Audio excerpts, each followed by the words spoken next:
Okay, guess we doing just fine. Said I'm not yours, so I say you're not mine. I don't want love, no. Forget that heat, bitch. Okay, guess we doing just fine. Said I'm not yours, so I say you're not mine. Okay, just a waste of my time. Out of my head, of my mind. Say you wanna leave, so I let you go. Guessing it was me, guess I never know. I don't want love no more, I'm sure. Cause I can't do this anymore. Halo guys, balik lagi di sini dan gua Aawir ya. Ya, bagaimana kabar teman-teman? Semoga sehat selalu, murah rezeki dan juga selalu pada perlindungan Tuhan Yang Maha Esa. Oke, jadi pada video sebelumnya gue sudah membahas tentang bagaimana cara mengemudi, review mobil, kemudian juga bagaimana cara mengemudikan mobil Chrysler, Range Rover, Mercedes-Benz, Kia, mobil-mobil Jepang dan yang lainnya. Teman-teman yang belum menonton bisa cek di video gue sebelumnya. Oke, jadi pada video kali ini spesial banget kita kehadiran sebuah mobil yang sangat sporty, mobil anak muda banget, mobil-mobil eksklusif, mobil keren, dan ini adalah mobil Mini Cooper S yang John Cooper Works ya. Jadi itu adalah varian tertinggi pada mobil Mini Cooper. Nah, jadi mobil ini benar-benar sporty banget, cocok banget untuk anak muda, orang-orang eksklusif, dan juga orang-orang pecinta kecepatan tinggi. Nah, jadi di sini gue akan jelaskan dulu terlebih dahulu bahwa cara mengoperasikan mobil itu ada sedikit perbedaan dan juga ada keunikan tersendiri pada tiap mobil, tergantung pada brandnya dan juga asal pabrikan dari mobil tersebut. Nah, kebetulan mobil Mini ini adalah mobil yang berasal dari Inggris, jadi dia itu bisa kita kategorikan sebagai mobil Eropa. Dan untuk mengoperasikan mobil Mini Cooper ini ada perbedaan sedikit dibandingkan mobil-mobil pada umumnya yang beredaran di jalanan Indonesia. Oke, jadi apakah itu perbedaannya? Sebelum gua menjelaskan bagaimana cara mengoperasikan mobil ini, teman-teman bisa lihat dulu cuplikan berikut untuk mengetahui seperti apa mobil Mini Cooper S John Cooper Works ini. Oke?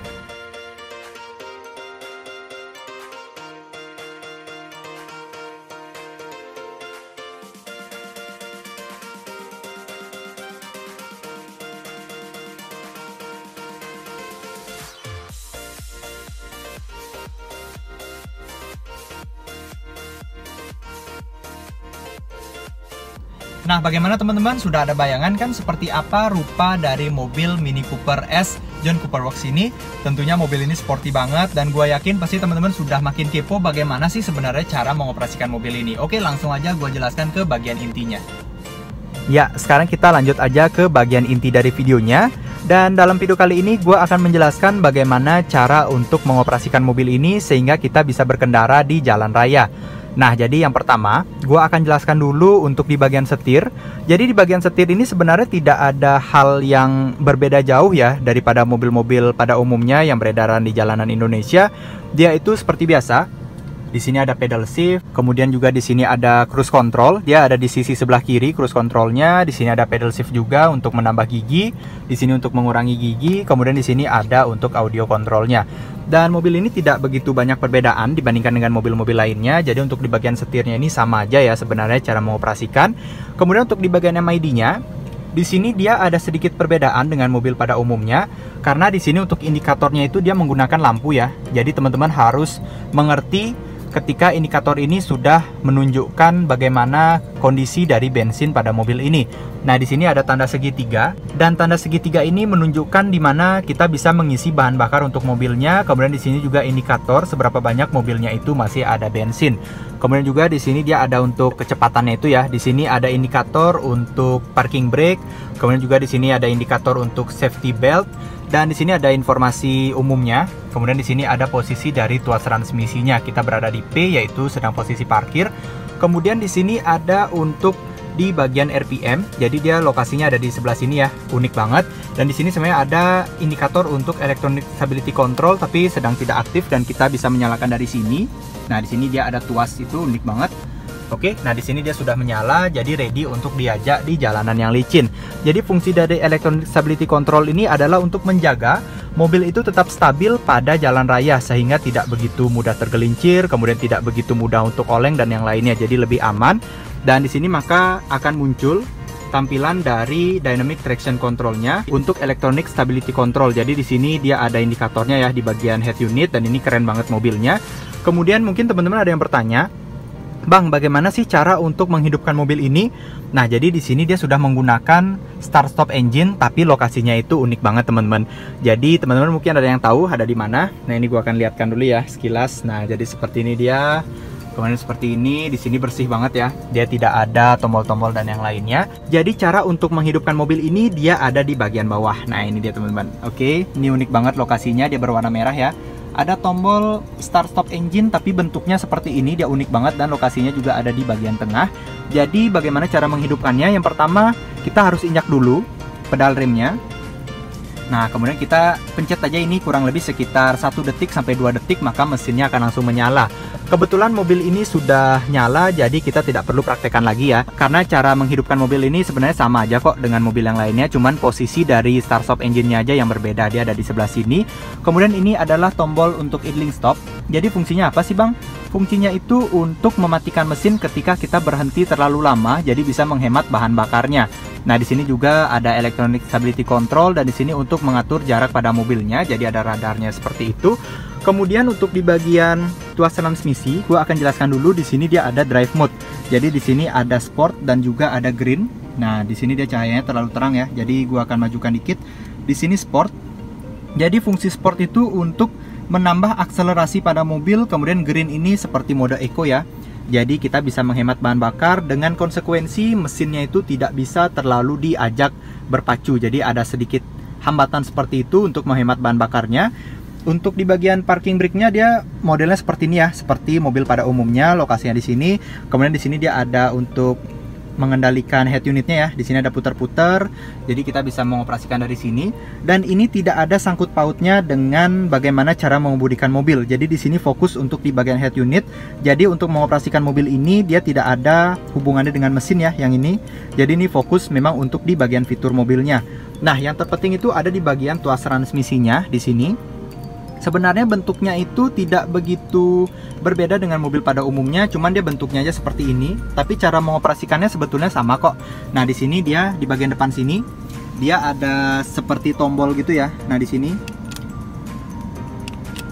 tombolnya ini berfungsi ketika kita ingin memindahkan posisi dari tuas transmisinya. Yang pertama kita harus injak dulu pedal rem. Nah, setelah terinjak maka kita bisa memindahkan. Seperti contoh gue akan pindahkan ke mode mundur. Nah, ini dia.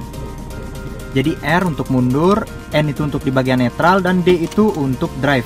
Jadi ini bisa kita majukan mobilnya. Nah, teman-teman mungkin ada yang berpikir, Bang, bagaimana sih cara pindah ke mode sport? Jadi pindahinnya itu tinggal ke bagian sisi sebelah kiri sini, maka dia otomatis akan pindah ke bagian sport. Nah, maka di sini akan muncul ya S1. Kemudian untuk nambahkan gigi bisa dari sini, untuk mengurangi gigi bisa dari sini. Kemudian juga di sini bisa kita jadikan mobilnya ini seperti mobil manual, jadi bisa pindah di sini ya, atau bisa pindah melalui pedal shift di sini. Nah, jadi di sini untuk mengurangi gigi, ini untuk menambahkan gigi. Nah, kemudian mungkin ada yang bertanya, Bang, bagaimana cara memindahkan kembali nih, Bang? Nah, untuk memindahkan itu teman-teman tinggal geser aja ke bagian sisi sebelah kanan. Nah, maka dia akan kembali ke mode D. Nah, ini benar-benar mobilnya itu keren banget.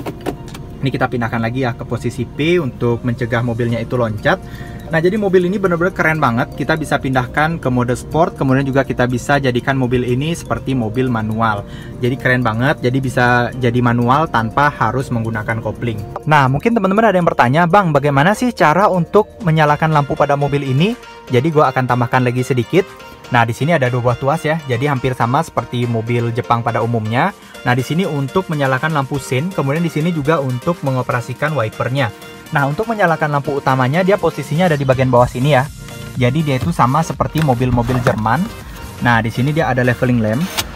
Leveling lamp ini berfungsi untuk meninggikan dan juga merendahkan posisi lampunya. Jadi kalau teman-teman misalkan sedikit kegelapan untuk di bagian atas, teman-teman bisa pindahkan ke bagian atas. Kemudian kalau di bagian bawahnya terlalu gelap, teman-teman bisa pindahkan ke bagian bawah. Di sini juga ada untuk menyalakan lampu fog lamp, kemudian juga di sini ada untuk menyalakan lampu utama. Di sini dia sudah ada fitur auto ya. Jadi sudah keren banget, sudah kekinian. Di sini untuk matikan 0. Kemudian di sini untuk menyalakan lampu siang dan di sini untuk lampu utamanya. Keren banget nih. Nah, bagaimana teman-teman? Sudah kebayangkan bagaimana cara untuk mengoperasikan mobil ini. Dan mobil ini tentunya sporty banget, cocok banget digunakan oleh anak muda, dan tentunya mesinnya sangat bertenaga, jadi sangat cocok digunakan di jalan raya. Selain itu juga untuk mengoperasikan mobil ini sebenarnya unik banget, tapi ada sedikit perbedaan pada mobil-mobil konvensional pada umumnya. Dan yang kita lihat, mobil ini sangat berkarakter, tentunya juga sporty banget, cocok banget untuk anak muda. Dan apapun mobilnya, sebenarnya cara mengoperasikannya itu mudah banget asalkan kita harus tahu dasarnya. Dan gua harap di video ini teman-teman sudah ada bayangan bagaimana cara mengoperasikan mobil Inggris, mobil Jerman, mobil Eropa, mobil-mobil yang lainnya, mobil Amerika, mobil Asia, mobil Jepang, Korea, dan yang lainnya lah pokoknya. Oke, jadi sampai sini dulu teman-teman video gua kali ini. Jangan lupa like, di subscribe, dan komen serta share ke teman-teman kalian. Dan nantikan video gua setelah ini karena gua akan membahas lebih banyak mobil, lebih banyak tutorial, dan lebih banyak review. Sampai jumpa, bye.